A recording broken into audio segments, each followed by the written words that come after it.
आजपर्यंत उठणार नाही। जय शिवराय। भोकरदन शहरातील जनतेला खडकपूर्णा धरणातील पाणी सोडण्यात यावे यासाठी अन्नत्याग उपोषण या ठिकाणी आजपासून सुरू झालेलं आहे। भोकरदन शहरातील नगर परिषदेने 35 टँकर मंजूर केले। त्याचा जवळपास खर्च 60 ते 70 लाख रुपये मंथली होतो आणि जी पाणीपुरवठा योजना खडकपूर्णातून इथपर्यंत आलेली आहे, आता हिला सुरू करण्यासाठी फक्त 48 लाख रुपये वीज बिल थकीत आहे जुन्या कामाचं।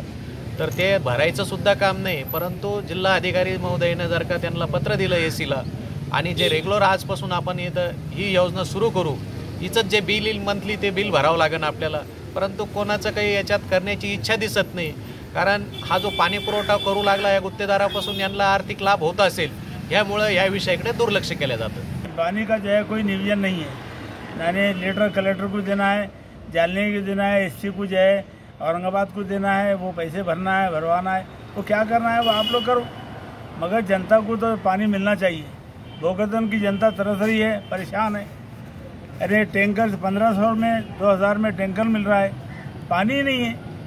तो और जानवरों का तो इससे ज़्यादा बुरा हाल है, जानवरों को पानी पीने को नहीं है, चारा नहीं है, दुष्काल है, कोई तवज्जो ही नहीं है कि भाई जो है किस तरह जो है लोगों को पानी पिलाया जाए। पानी का कोई नियोजन नहीं है और महीना 1.5 महीना अगर पानी नहीं मिला लोगों को तो कैसी ज़िंदगी गुजारेंगी।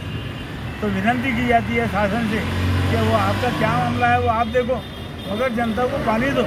जनता सिर्फ पानीच मांग रही है। धन्यवाद।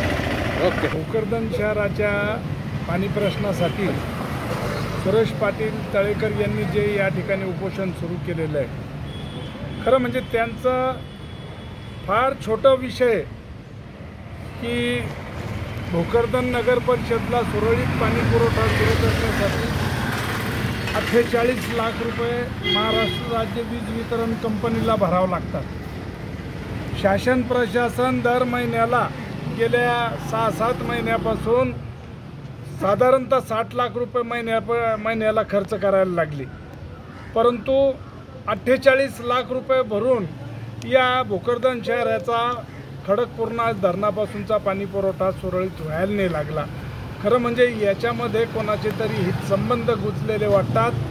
प्रशासनानं सुरेश पाटील तळेकर यांच्या उपोषणाची तात्काळ दखल घ्यावी आणि ते 48 लाख रुपये भरून या ठिकाणी सुरळीत पाणी पुरवठा करावा, अन्यथा सुरेश पाटील तळेकर यांच्या उपोषणाला पाठिंबा देण्यासाठी शिवसेना पूर्ण ताकदीनं रस्त्यावर उतरेल आणि पुढे होणाऱ्या नुकसानीच्या आणि बाकी इतर साठी प्रशासन आणि शासन जबाबदार राहील, हा इशारा या ठिकाणी देतो। जय महाराष्ट्र। आमचे मित्र मराठा सेवक सुरेश पाटील तळेकर यांनी खडकपूर्णा धरणातून पाणी आणण्यासाठी जे अन्नत्याग आंदोलन सुरू केलेलं आहे, त्याच पाठिंबा दर्शवण्यासाठी आम्ही सगळेजण इथं जमा झालेलो आहे आणि मी राष्ट्रवादी काँग्रेस पार्टी शरदचंद्र पवार या पक्षाचा एक नगरसेवक या नात्याने तसेच गटनेता या नात्याने आज मी या उपोषणाला पाठिंबा दर्शवण्यासाठी इथं उपस्थित आहे।